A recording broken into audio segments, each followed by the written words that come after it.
नमस्कार दोस्तों। आज है फ्राइडे यानी शुक्रवार और हर शुक्रवार मैं आपके लिए लेकर आता हूं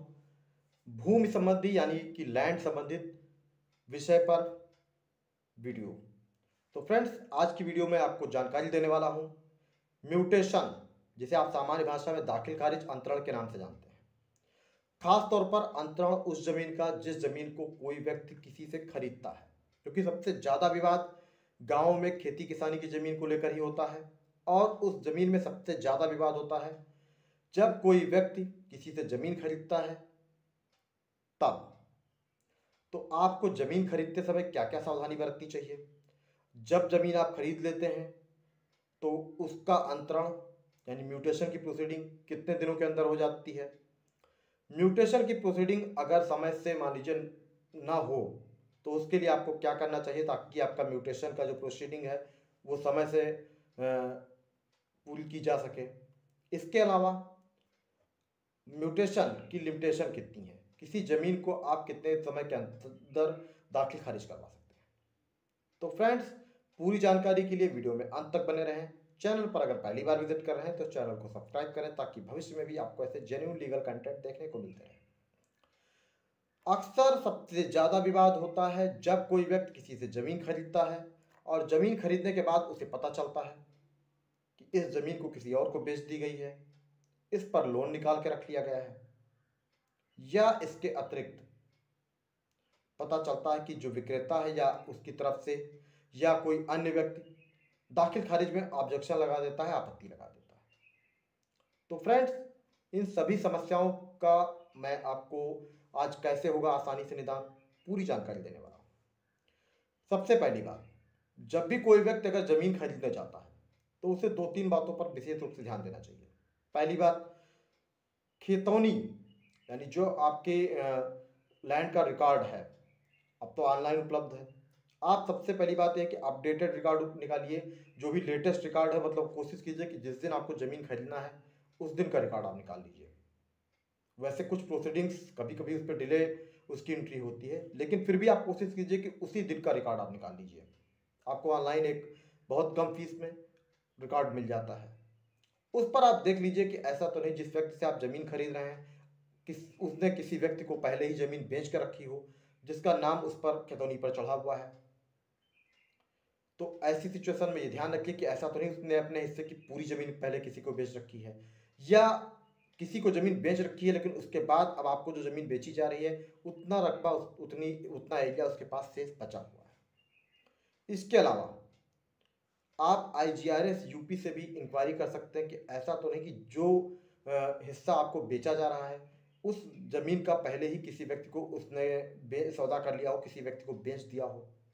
2018 के बाद से जो भी ज़मीन बेची गई है, खरीद फरोख्त हुआ है, उनका ऑनलाइन ब्यौरा IGRS यूपी के वेब पोर्टल पर उपलब्ध है, तो आप वहाँ से भी जानकारी कर सकते हैं। अगर किसी की ज़मीन पर मान लीजिए KCC है, लोन करके रखा हुआ है और पता चल रहा है कि मान लीजिए अगर उसके पास 10 बीघे ज़मीन है या 1 हेक्टेयर ज़मीन है और 1 हेक्टेयर में से उसने आधी ज़मीन अगर मान लीजिए वो बेचना चाहता है आपको, और अगर लोन की राशि है तो ये ध्यान दे लीजिए कि ऐसा तो नहीं पूरा एरिया जो नहीं, जितना अगर 1 हेक्टेयर ज़मीन है तो ऐसा तो नहीं पूरे पर उसने लोन लेके रखा हो, या कितना लोन लेके रखा है। क्योंकि अगर ये सिचुएशंस हैं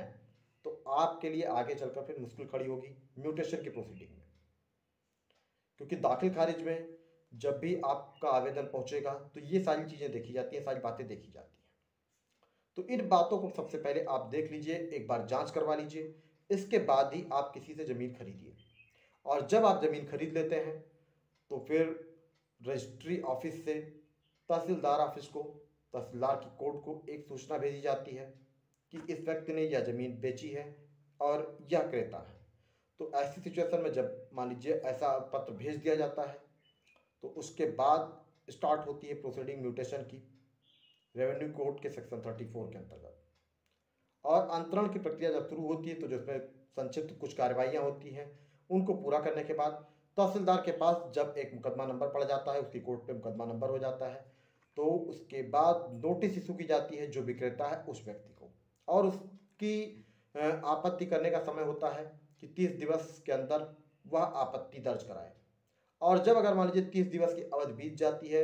विक्रेता की तरफ से कोई आपत्ति नहीं आती है,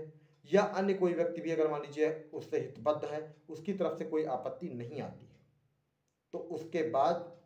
45 दिनों के अंदर म्यूटेशन की कार्यवाही प्रोसीडिंग पूरी कर ली जाती है सेक्शन 35 के अंतर्गत। और अगर मान लीजिए आपत्ति आती है, चाहे विक्रेता की तरफ से ही, कि विक्रेता ने आपत्ति की कि हाँ मेरा पूरे पैसे का भुगतान नहीं किया है, या जितना एरिया मैंने इनको बेचा था उससे ज़्यादा एरिया इन्होंने रजिस्ट्री करवा ली है, तो ऐसी सिचुएशन में आपत्तियों का निस्तारण 90 दिवस के अंतर्गत, मतलब 90 दिवस की लिमिटेशन के अंदर तहसीलदार को या नायब तहसीलदार को करके और म्यूटेशन की प्रोसीडिंग को कंप्लीट करना होता है। ये रेवेन्यू कोड में प्रक्रिया है। या अगर मान लीजिए कोई थर्ड पर्सन भी ऑब्जेक्शन करता है, एक प्रोसीडिंग और बता दूं मैं 116 रेवेन्यू कोड की, यानी जिसमें है बंटवारा पार्टीशन। अगर किसी जमीन का मान लीजिए संयुक्त स्वामित्व है कि एक से अधिक उस पर उस डाटा संख्या पर एक से अधिक लोगों का स्वामित्व है, और अगर उस जमीन का पार्टीशन नहीं किया गया है, और अगर मान लीजिए कोई भी उसमें से आपत्ति करता है, तो उस आपत्ति पर कहीं ना कहीं तहसीलदार को निर्णय लेना होगा। उस आपत्ति पर जो भी अगर आपत्ति आती है तो उसका बिना निस्तारण किए हुए आपकी म्यूटेशन की प्रोसीडिंग कंप्लीट नहीं की जा सकती है। या अगर मान लीजिए उस जमीन के टुकड़े पर कोई सिविल सूट पहले से पेंडिंग है या अन्य कोई वाद लंबित है, तो ऐसी सिचुएशन में भी आपका म्यूटेशन नहीं होगा। अगर वाद आपका मतलब म्यूटेशन की प्रोसीडिंग निर्विवाद है तो 45 डेज के अंतर्गत अंदर, और अगर विवादित है तो उस सिचुएशन में 90 डेज के अंदर प्रोसीडिंग को डिसाइड करने की प्रक्रिया है रेवेन्यू कोड 2006 में। अब अगर आपकी मान लीजिए प्रोसीडिंग्स कंप्लीट नहीं होती है, यानी प्रक्रिया किसी कारण से भी अगर रुकी रहती है, तहसीलदार पेंडिंग रखता है, तो ऐसी सिचुएशन में आप उच्च न्यायालय में अनुच्छेद 227 के अंदर फाइल कर सकते हैं याचिका, और उसमें डायरेक्शन दिया जाएगा तहसीलदार को कि इस वाद को अतिशीघ्र यानी एक निश्चित टाइम बाउंड अवधि के अंदर डिसाइड करें। फ्रेंड्स, ये ध्यान रखिए कि आपने अगर कोई ज़मीन ऐसी ले ली है जिस पर पहले से किसी को उसे बेचा जा चुका है, या उस पर मान लीजिए कोई केसीसी कोई लोन है, या उस पर कोई सिविल सूट है,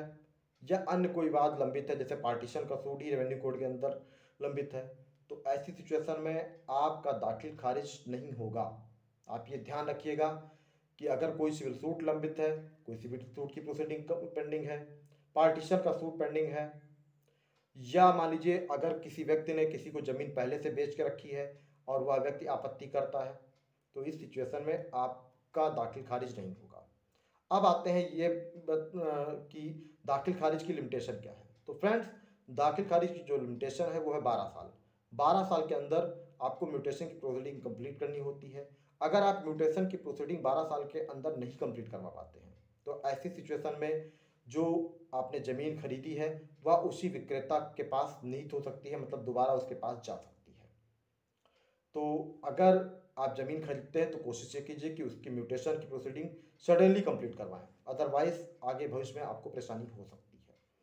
और अगर कुछ रीजंस हैं जिसके कारण आप 12 साल के अंदर मान लीजिए म्यूटेशन की प्रोसीडिंग नहीं कंप्लीट करा पाते हैं, तो सेक्शन 5 के अंतर्गत आपको प्रार्थना पत्र देना होगा, यानी लिमिटेशन एक्ट सेक्शन 5 के अंतर्गत आपको प्रार्थना पत्र देना होगा कि किस कारण से आप म्यूटेशन की प्रोसीडिंग 12 साल के अंदर नहीं कंप्लीट कर पाए। और अगर वह जेन्यून होगा तो उस सिचुएशन में भी आपकी म्यूटेशन की प्रोसीडिंग पूरी की जा सकती है, प्रक्रिया हो सकती है। लेकिन फिर भी जो मैंने बातें आपको बताई हैं, कुछ जो बिंदु बताए हैं, उन बिंदुओं को आप विशेष रूप से ध्यान रखिए कि 116 पार्टीशन सूट, कोई सिविल सूट, कोई लोन केसीसी, या अगर मान लीजिए किसी व्यक्ति ने पहले ही उस ज़मीन को खरीद के रखा है, तो ऐसी सिचुएशन में आपकी म्यूटेशन की प्रोसीडिंग कंप्लीट नहीं होगी और आपका पैसा भी फंस सकता है। ये आप विशेष रूप से ध्यान रखिए। तो फ्रेंड्स, अगर आपको ऐसे जेन्युइन लीगल कंटेंट देखने हो तो चैनल को सब्सक्राइब करें, और अगर वीडियो पसंद आता है तो वीडियो को लाइक करें। Thank you.